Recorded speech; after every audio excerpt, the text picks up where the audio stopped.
The names in this story have been changed due to witnesses preferring to stay anonymous. It was a warm summer day in 2018, and the rural Upper Peninsula of Michigan stretched out in all its quiet, wooded glory. Carol, a 61-year-old woman with a lifetime of experience in these parts, was behind the wheel of her car, driving home along a familiar country road. Beside her sat her 41-year-old daughter, Jenny, the two of them likely winding down from a day spent together, perhaps running errands or enjoying the simplicity of a summer outing. The sun hung high in the sky, casting long shadows through the dense trees that lined the route. They were close to home, just a few miles out, when the ordinary rhythm of their drive was shattered by something extraordinary. As the car hummed along, a strange figure burst into view, darting across the road ahead of them with a speed that defied anything Carol or Jenny had ever witnessed. It was a black shape, moving so fast it barely seemed real, and both women locked their eyes on it instantly. Jenny, her voice tinged with confusion, was the first to break the silence. "What is that?" she asked, leaning forward slightly in her seat, squinting to make sense of the blur. Carol, her hand steady on the wheel, didn't answer right away. She was too busy watching, her mind racing to categorize what she was seeing. Then Jenny spoke again, her tone shifting to something more uncertain, almost fearful. "It looks like a werewolf," she said, the words hanging in the air between them. Carol paused, her gaze unwavering as the creature tore across their path. After a beat, she replied, her voice calm but laced with wonder. "That may be a Dogman," she said, referencing a creature she'd heard about in local lore. Tales swapped by folks in Michigan who claimed to see something similar.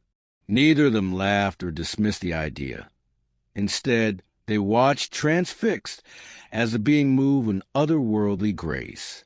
The creature ran on all fours, its body elongated and muscular in a way that set it apart from any ordinary animal. Carol would later describe it as having a long, powerful frame, far too stretched out to be a dog or even a wolf. Its color was a deep, unnatural black, so dark it seemed to absorb the daylight around it, standing out starkly against the green and brown of the landscape. But it was a face that lodged itself in their memories, a face that Carol struggled to put into words. It bore the sharp, predatory features of a wolf, jagged teeth glinting briefly as it turned its head. But there was something else, something disturbingly human in its expression or structure. Half animal, half human, she'd say later, shaking her head as if the description still didn't quite capture it. The way it moved was just as unsettling. Carol couldn't tear her eyes away, not for a second, and she noticed how its motion seemed almost glitchy, like a video skipping frames, jerky yet impossibly fluid at the same time. It was running at a speed no animal should have been capable of, faster than any deer or fox Carol had ever seen bolt across these roads in her 6 decades of life. And yet, despite its velocity, it appeared to glance toward them, its head tilting just enough to suggest it was aware of their presence. Jenny, meanwhile, was shrinking back in her seat, her breaths quickening as the sheer strangeness of it sank in. "Mom," she'd whisper later, recalling how freaked out she'd been. "It was looking at us." Carol, though, stayed composed, amazed, even. She kept muttering to herself, half to Jenny, half to the empty air. "That's either a werewolf or a Dogman." She couldn't decide, but she didn't need to. The sight alone was enough to etch itself into her mind. The teeth, wolf-like and razor-sharp, flashed for just a moment as it sped by. The body, so long and sinewy, rippled with muscle, and then, as quickly as it had appeared, it was gone. It crossed the road and vanished. No sound, no trace, no hint of where it went. Carol's eyes stayed fixed on the spot, waiting for it to reemerge from the trees or bushes. But there was nothing. It had simply disappeared, leaving only questions in its wake. The car rolled on in silence for a while, the weight of what they'd seen settling over them. Carol, practical and grounded, didn't feel fear in the moment, perhaps because they were safe inside the vehicle, perhaps because the daylight made it less menacing. But later, as the adrenaline faded, a thought crept into her mind. I hope it didn't follow us home. Jenny, on the other hand, was visibly shaken. Her hands fidgeted in her lap, and her voice trembled whenever she tried to talk about it afterward. Carol wished she'd had the presence of mind to grab her phone, to snap a picture, but it had happened too fast. There and gone in a heartbeat. Days turned into weeks, weeks into months, and now years have passed since that summer day in 2018.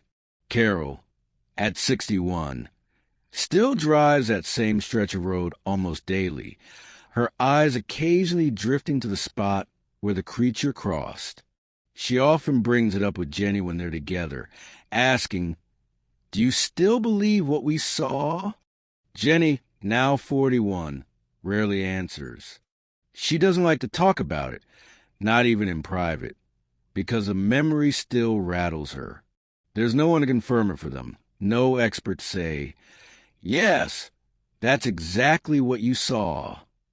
And that uncertainty gnaws at them both. Carol's first instinct had been to call it a werewolf, but she's since read about the Dogman. Stories from others in Michigan who've encountered something similar, something that doesn't fit the neat boxes of wildlife or myth. She'll never know for sure what it was, and she's made peace with that. But she's certain of one thing. It wasn't normal. It wasn't a dog, too long, too strange. It wasn't just a wolf, too human, too fast. It was something else, something beyond explanation, and she thinks about it almost every day.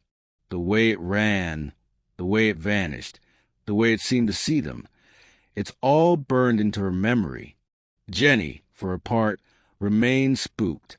Even years later, she'll tense up if Carol mentions it, her discomfort as raw as it was that day. Carol insists she's not telling this story for entertainment. At 61, she has no need for tall tales or attention. She's telling it because it's true, because it happened, because she and her daughter saw something that defies everything they thought they knew about the world. She believes there are things out there, creatures, mysteries, that haven't been cataloged or understood, and this was one of them. As for that summer day in 2018, it lingers with her, a vivid, unshakable piece of her life in Michigan's Upper Peninsula where the woods still hold secrets yet to be uncovered.